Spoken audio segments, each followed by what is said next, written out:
Welcome to the deep dive. Today we're doing something a bit different. We're zoning in on just one source, but it's dense. It's the transcript of the lyrics from BTL Banks' track Rainfall. We're going to treat it almost like a text, a narrative. Forget the beat for a minute. This is about the words. What story is being told here about struggle, about being real, about authenticity? Yeah, it's fascinating when you break it down like that. It's like a really raw self-portrait. And our goal here, I think, is to unpack those themes, the specific words chosen, the conflicts that are just baked into this persona.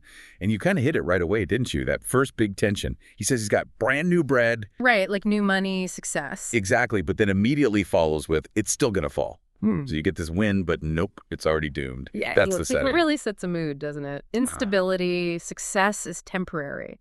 But even before we get to the external world, the speaker nails down the one thing that isn't temporary, their code. They keep saying, this is the realistic come from my soul. Why start there, do you think? Well, I think because that idea, that absolute commitment to being realist, that's like the price of admission for everything else. It frames the whole narrative. Every struggle, every win, every loss, it's all seen through this lens of, like, unwavering internal truth. They're basically telling you, the listener, look, I operate by this code, and it's so strict it shapes my whole reality. Okay, so let's unpack that reality then. The title itself, Rainfall, it immediately brings this image of, well, gloom, dampness. What exactly is falling in these lyrics? That's a great question.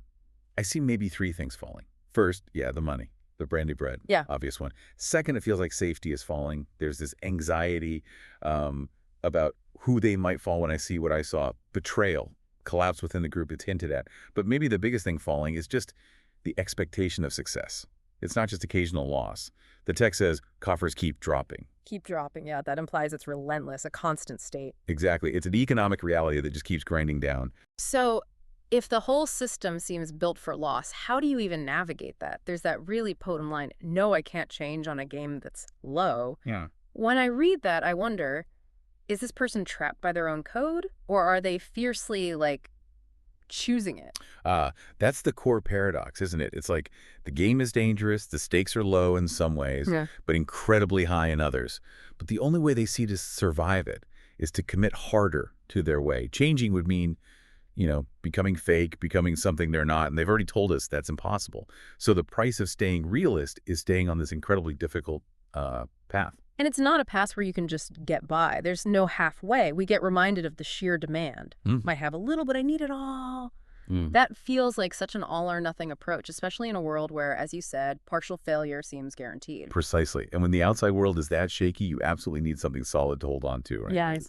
Which leads us straight into the theme of brotherhood. Yeah. That seems to be the counterweight, the thing that doesn't fall. Yes. And the language here is so strong. It's not just about buddies. It feels like this unbreakable unit forged because they all came from the same place. That line gets repeated. I got my dogs in this bitch. We want to hog up this shit because we came out the gutter. And that phrase, hog up this shit, it's so specific, it implies this aggressive collective action. Like, we're not sharing, we're taking it all, protecting our own. It's a defense mechanism born directly out of that gutter, out of having nothing. They don't just exist in their space. They dominate it because of where they came from. The origin story defines the present, absolutely. And they set this loyalty directly against the instability of the money we talked about. The language is just absolute. We locked this. My brother ain't switching no signs. He ain't been broken. I swear that's a lie. Right. Think back to that earlier anxiety. Who are you going to call when you're back on the wall? Well, here's the answer. It's the brother who's locked, the one who can't be broken, who won't switch. Loyalty isn't just a feeling. It's presented as a literal survival tool. It's way more reliable than that brand new bread that's going to fall anyway. The shared past is the insurance policy for the unstable present. Okay, so we've got the environment, the rain, we've got the survival unit, the dogs, but now we need to shift inwards. What's the personal cost of living like this? Because the narrator gets really introspective and it sounds heavy. They state it plainly. I told them I'm damaged.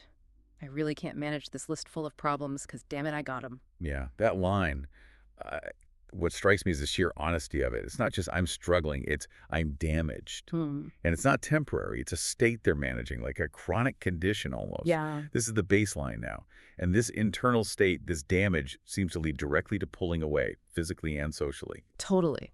The weight of it seems so immense that the speaker feels fundamentally removed. That line, Ain't been home, this a whole nother planet. Wow. It's chilling. It suggests the struggle has pushed them into a totally different reality. Away from normal life, maybe. Away from comfort. And you see that alienation play out in how they reject anything superficial. Yeah. They say they barely go outside, I told them, like Harley, suggesting real isolation. And they explicitly reject social gatherings. Left at the party deep as a bitch, but we don't do no parties. Oh. It's like isolation isn't just happening to them, they're choosing it. Mm-hmm. Maybe as a way to protect that realness. If the party's fake, you avoid it. That's a good point. The withdrawal isn't just sadness, it's a conscious choice, maybe? Tied to authenticity. And instead of connecting in those chaotic party scenes, the connection with their own circle seems different. Elevated, maybe? I look to the sky when I talk to my guys. It sounds almost spiritual. Definitely not on the same plane as everyone else. It reinforces that whole nother planet feeling, doesn't it? Right. Like their communication network operates on a completely different frequency. Okay, let's pivot slightly. Amidst all this struggle and isolation, there are still these flashes of desire, aesthetics.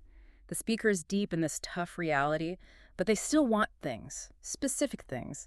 They mention wanting too many flavors, they're telling me gnarly, like variety, maybe excess. And then there's this really striking image.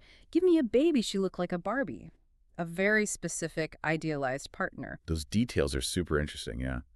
Because they inject these almost hyper-idealized, maybe even materialistic aspirations into this world defined by Rain. The flavors, the Barbie. It shows the ambition isn't just about survival. It's also about achieving a certain kind of desirable, curated life, even if the ground they're standing on is constantly threatening to give way. But it is threatening to give way. That feeling never leaves. Even with those aspirations, those moments, the narrator pulls us right back to the core mood. Ain't no sunshine on this rainy day. Right. The rain isn't just literal or economic, it's the emotional weather. Which leads us, I think, to the most devastating point in the whole text. We started with the money, the bread, and how it's going to fall. But the lyrics confront the ultimate limitation of that success. That money can't stop them when demons keep talking. Oof. Yeah. That line lands hard. You can fix the outside problem, maybe. You can get the money. But it doesn't touch the internal stuff. The demons. The money falls apart and the demons just keep talking. Material success is, like, irrelevant to that deeper burden. It really pulls everything together, doesn't it? Yeah. You have the drive, I need it all. You have the loyalty holding things together. But you're haunted by something internal that the money, the external fix, just, it can't reach. The rain is bad enough, but the demons, those seem permanent. They're caught. Financial gain might even make the internal noise louder, harder to ignore. So stepping back, the big takeaway for you, the listener. This isn't just verses and a chorus. It maps out this whole journey, this narrative. Starts with that fierce declaration of being realist, moves through the grit of collective struggle, coming out the gutter, and lands in this place of deep internal conflict and isolation, feeling damaged, but managing it. And I think the core insight is about the cost of being that realist. That commitment puts the speaker on this path where huge rewards seem possible, but failure is also guaranteed. It's a world where the only things you can truly count on are that tight-knit loyalty and, unfortunately, the ongoing internal battle. It's his constant chase for it all, while knowing deep down that the material part is still going to fall. It really forces you to think about how little material success can matter against those deeper internal burdens. Yeah. And maybe the final thought to leave you with is this. If that struggle, that commitment, makes the speaker feel like they're on a whole nother planet, what does that tell us about the gap between, say, the world where you can get rich and the world where you can find peace? Or spiritual stability. The lyrics chart this world where you might escape the gutter, but you absolutely can't escape the rain. So what's your rainy day? What are the burdens in your life that even, brand new bread wouldn't solve? A heavy thought indeed. Thanks for diving deep with us today.